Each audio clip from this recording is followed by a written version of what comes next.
पैसे सेव करना ऐसा ही है जैसे मीठा खाना। शुरू में आप खुद को रोक नहीं पाते, लेकिन फिर धीरे धीरे आपका मन भर जाता है। पैसे के मामले में समझदारी दिखाना एक अच्छा आइडिया लगता है, लेकिन फिर जल्दी आपके अंदर वो जोश और मोटिवेशन कम होने लगता है।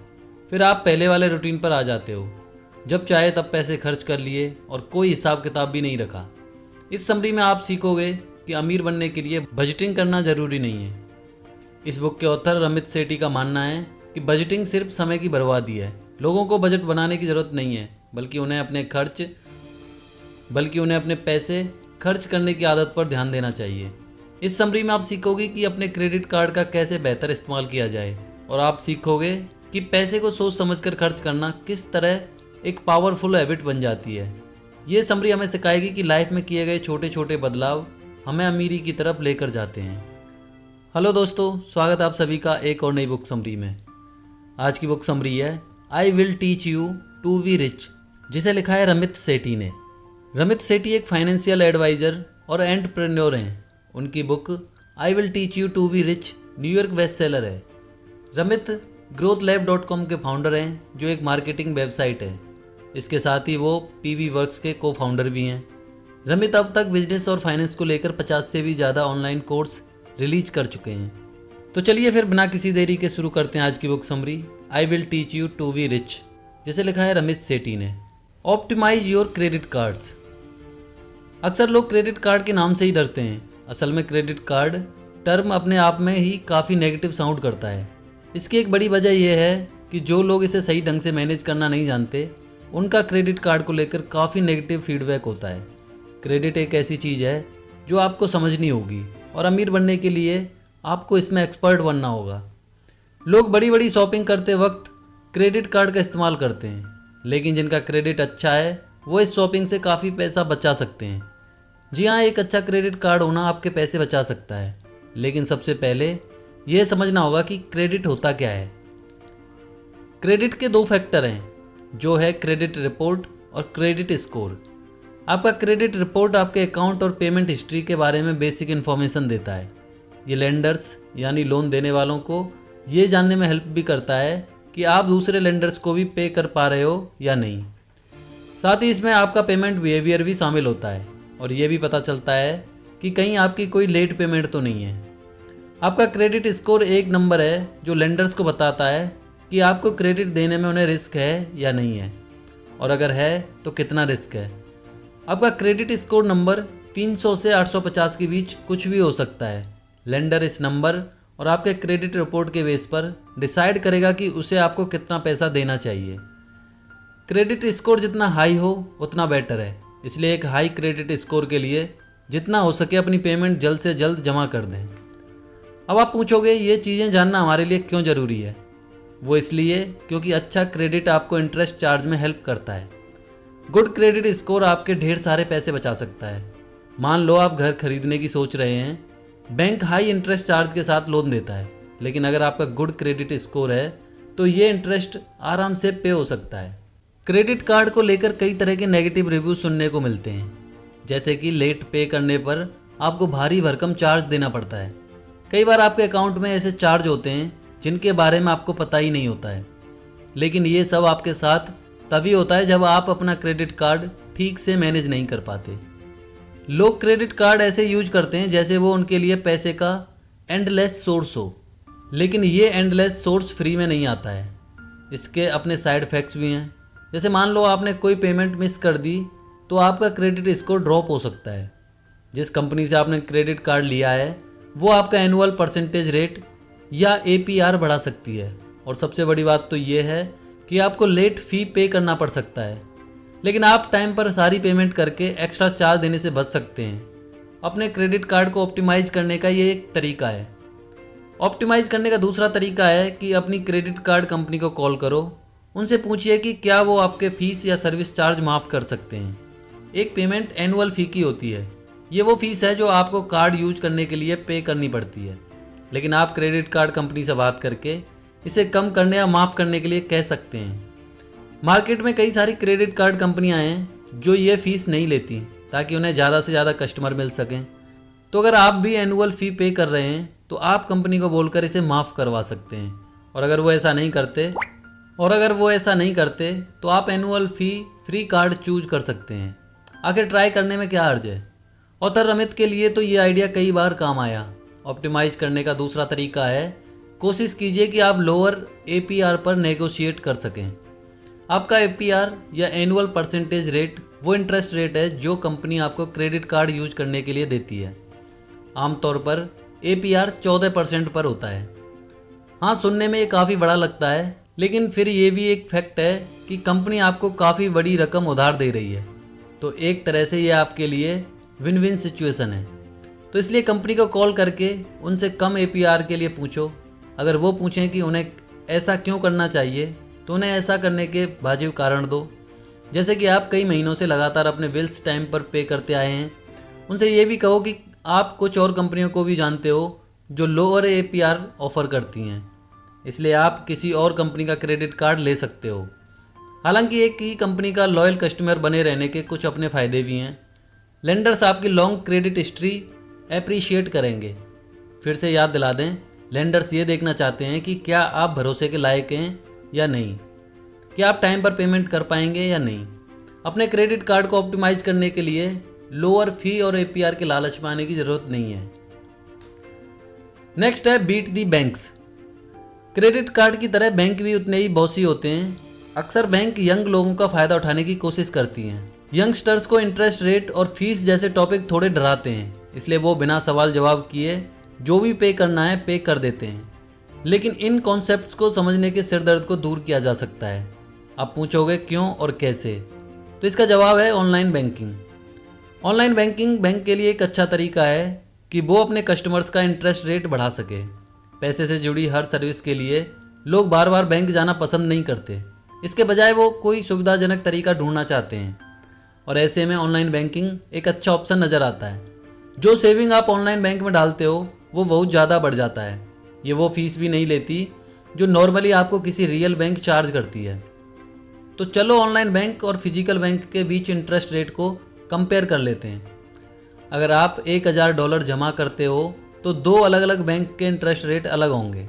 ऑनलाइन बैंक्स अक्सर 3% रेट से स्टार्ट करते हैं। एक साल में आप उस इंटरेस्ट रेट से $30 कमा सकते हो।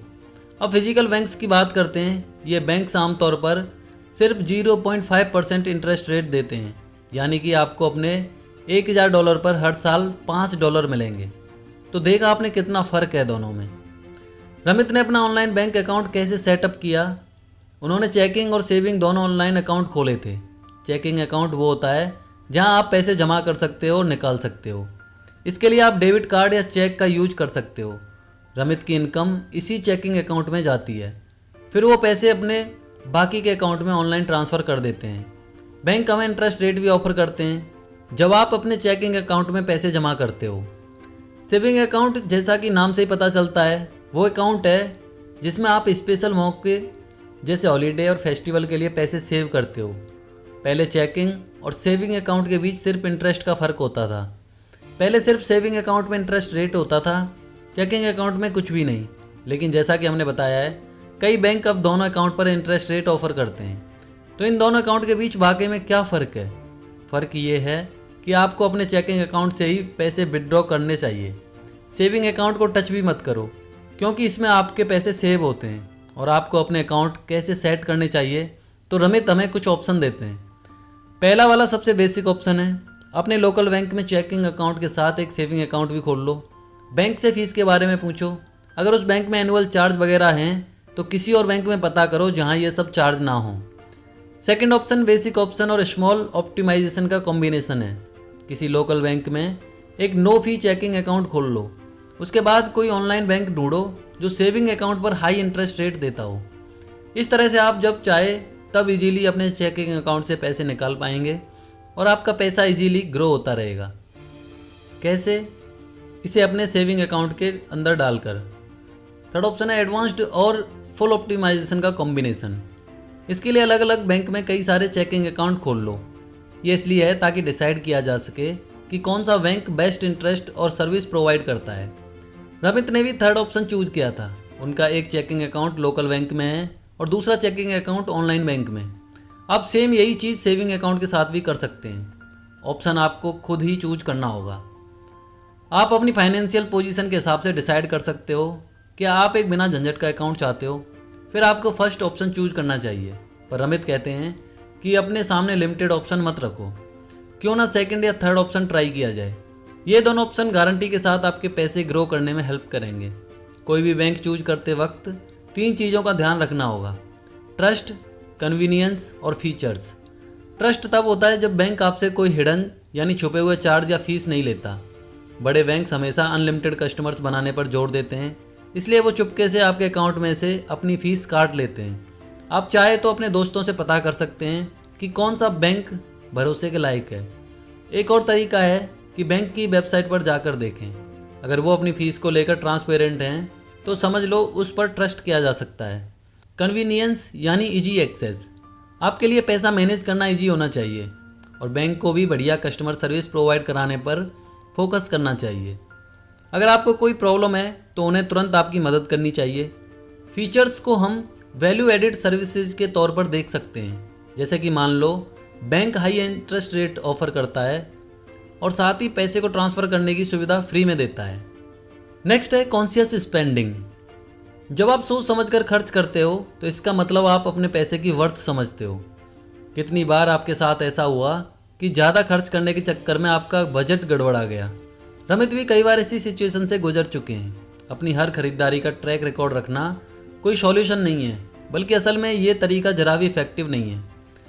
बात बजट की करें तो बजटिंग सिर्फ थ्योरी में अच्छी लगती है, प्रैक्टिकली अगर देखा जाए तो कोई भी एक एक पैसे के खर्चे का हिसाब नहीं रख सकता, क्योंकि ये बोरिंग भी है और थकाने वाला काम भी। लेकिन रमित के पास इसका एक सॉल्यूशन है। आप एक कॉन्शियस स्पेंडिंग प्लान क्रिएट कर सकते हो। ये प्लान एक तरीका है जिससे आप हर महीने पैसे खर्च भी कर पाओगे और इन्वेस्ट भी, और आपकी सेविंग भी होती रहेगी। आपकी लाइफ से अब वो टाइम जाने वाला है जब आप सोच समझकर परेशान होते थे कि आखिर आपका पैसा गया तो गया कहाँ।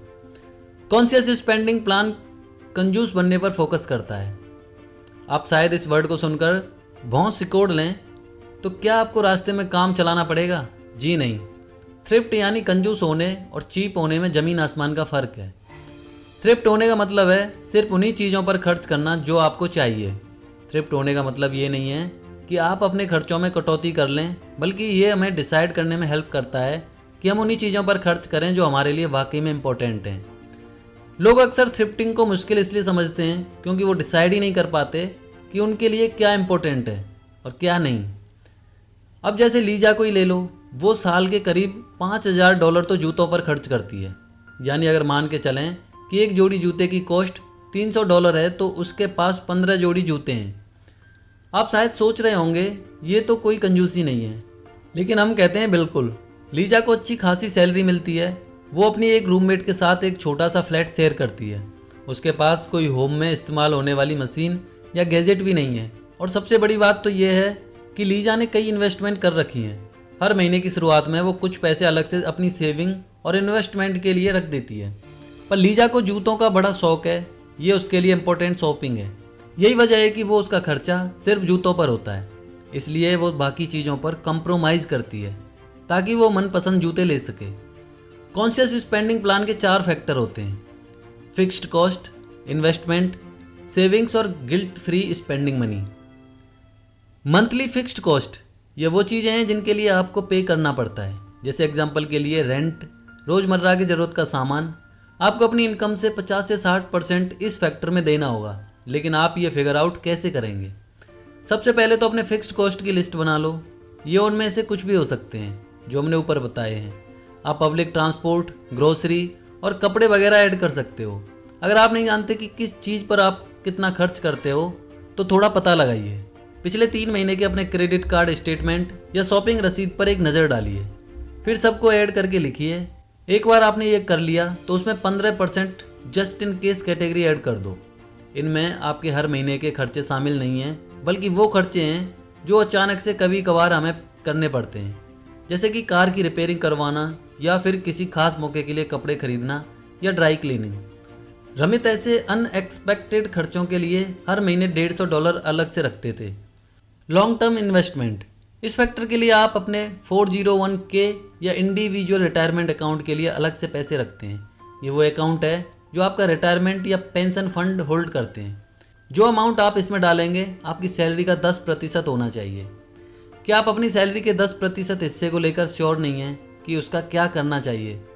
तो हम बताते हैं, ऑनलाइन आपको कई सारे इन्वेस्टमेंट कैलकुलेटर मिल जाएंगे जिनसे आप पता लगा सकते हैं कि आपके पेंशन फंड में कंट्रीब्यूशन के हिसाब से आपको कितना रिटर्न मिलेगा। इससे आपको डिसाइड करने में हेल्प मिलेगी। नेक्स्ट है सेविंग गोल्स।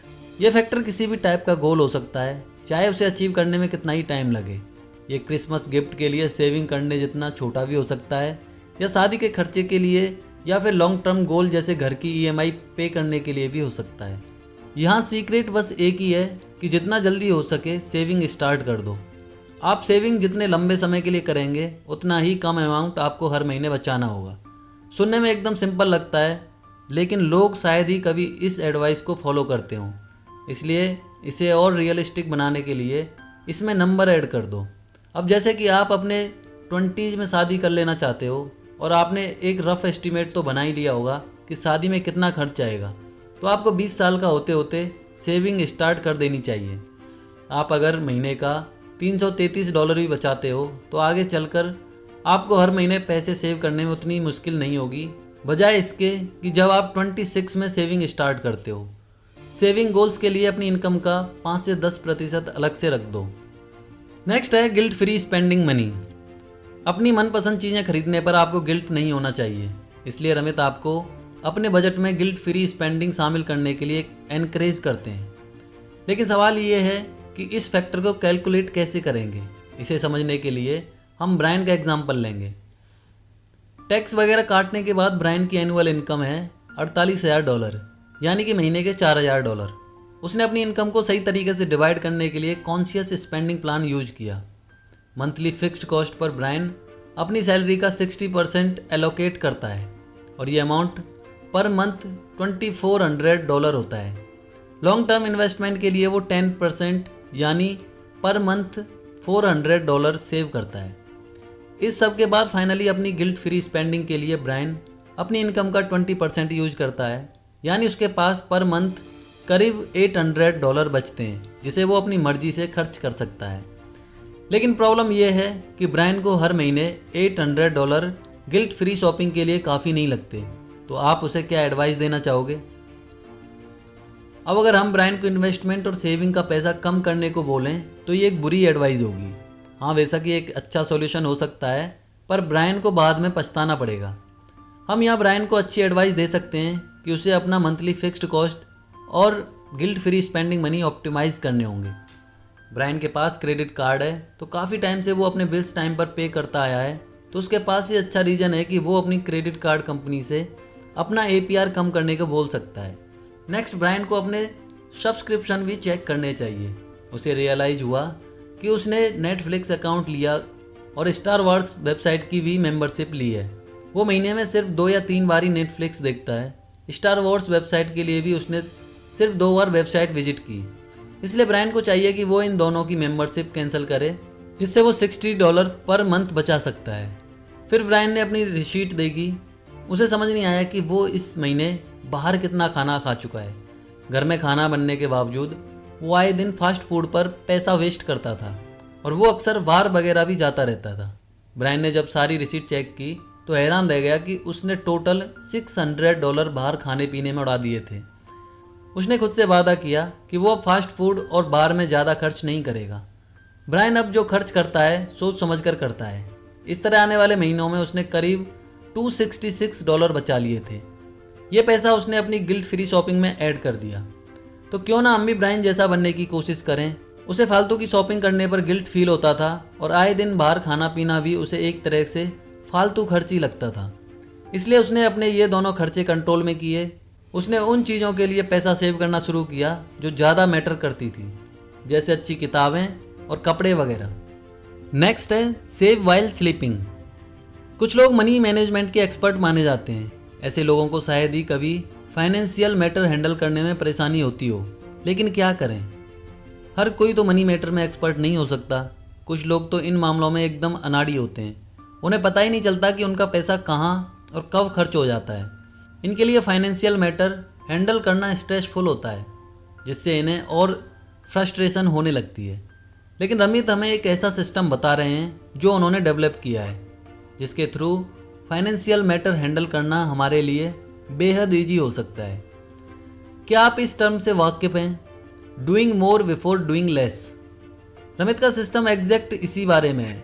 आपको इसे समझने के लिए कुछ घंटे लगेंगे, लेकिन एक ऑटोमेटिक सिस्टम आपके आने वाले महीनों को और भी ईजी बना देगा।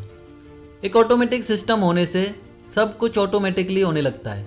अगर आपने पहले से ही अपना कॉन्शियस स्पेंडिंग प्लान बना रखा है तो आपको बधाई हो, आप आधा ऑटोमेटिक सिस्टम बना चुके हैं। अब जैसे मिशेल को ही ले लो, उसे बाकी लोगों की तरह ही मंथली सैलरी मिलती थी। जिस कंपनी के लिए वो काम करती है, उस कंपनी की तरफ से ऑटोमेटिकली उसकी सैलरी का 5% कटकर उसके सेविंग अकाउंट यानी 401k में सेव हो जाता है। यानी हम कह सकते हैं कि उसकी कमाई का 5% इन्वेस्टमेंट अकाउंट में जा रहा है, बाकी पैसा उसके चेकिंग अकाउंट में चला जाता है। कुछ महीने पहले ही मिशेल ने अपना ऑनलाइन बैंक सेटिंग अरेंज किया था और अब उसकी सारी पेमेंट ऑटोमेटिक हो गई थी। उसके अकाउंट में से ऑटोमेटिकली 5% सैलरी उसके रिटायरमेंट अकाउंट में चली जाती है। ये 5% आगे चलकर 2 पार्ट में डिवाइड होते हैं। 1% उसकी शादी के खर्चे के लिए और 4% घर के डाउन पेमेंट के लिए। मिशेल अपने बिल्स और सब्सक्रिप्शन पे करने के लिए क्रेडिट कार्ड का ऑटोमेटिक पेमेंट यूज करती है, जिससे उसके इलेक्ट्रिसिटी बिल, नेटफ्लिक्स वगैरह शामिल हैं। कोई भी पेमेंट करने के फ़ौरन बाद उसे क्रेडिट कार्ड स्टेटमेंट भी मिल जाता है, जिससे मिशेल को अपने खर्चों का हिसाब किताब रखने में आसानी होती है। इसका एक फ़ायदा ये भी है कि उसे पता चल जाता है कि कहीं वो अपने फिक्स्ड कॉस्ट में ज़्यादा खर्च तो नहीं कर रही है। वैसे ज़्यादातर मिशेल अपने खर्चे कंट्रोल में रखती है, वो इसलिए क्योंकि उसे अब अपने कॉन्शियस स्पेंडिंग प्लान की आदत पड़ चुकी है। विल्स और रिटायरमेंट अकाउंट में जमा करने के बाद जो बचता है वो मिशेल अपने बाकी खर्चों के लिए यूज करती है। उसे बाहर खाने और कपड़े खरीदने का शौक़ है, तो वो अपने शौक़ भी पूरे कर लेती है, लेकिन वो जितना हो सके उतना लिमिट से चलती है। ज़रूरी चीज़ों के अलावा फालतू कुछ नहीं लेती, जैसे महंगे जूते वगैरह, और जहाँ पैदल जा सकती है वहाँ वो कैब के पैसे बचाती है। ऑटोमेटिक मनी फ्लो के लिए अपने सारे अकाउंट को साथ में लिंक कर दो। हर चेकिंग के लिए एक चार्ट बनाओ। सेविंग, क्रेडिट कार्ड और इन्वेस्टमेंट जो भी आपके पास है, इससे आपको हर सिंगल परचेज का हिसाब रखने में आसानी होगी। अपने चेकिंग अकाउंट को अपने क्रेडिट कार्ड अकाउंट से लिंक कर दो।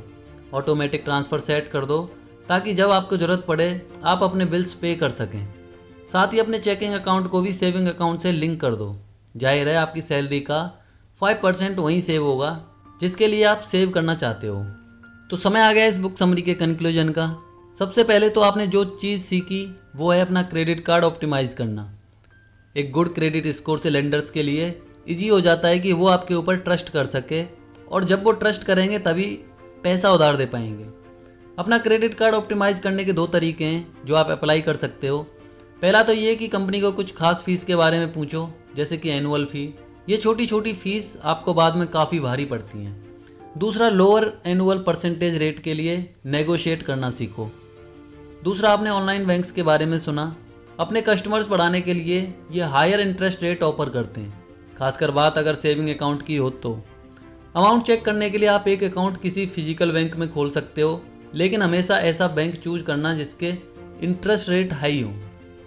तीसरा, आपने कॉन्शियस स्पेंडिंग प्लान के बारे में सुना।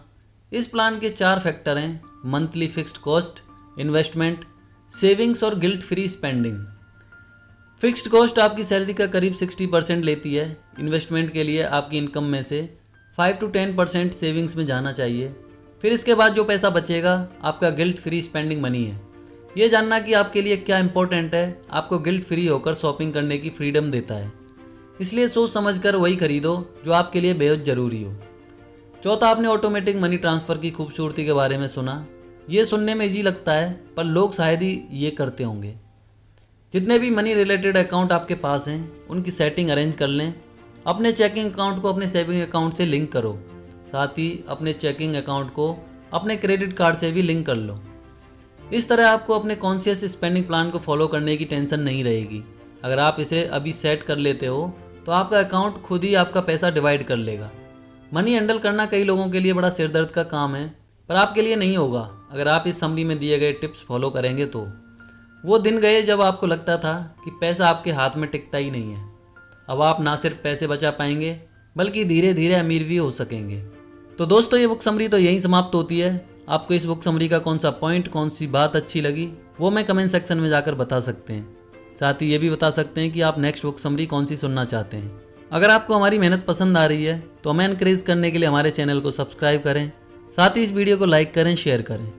मिलते हैं नेक्स्ट बुक समरी में। जय हिंद, जय भारत।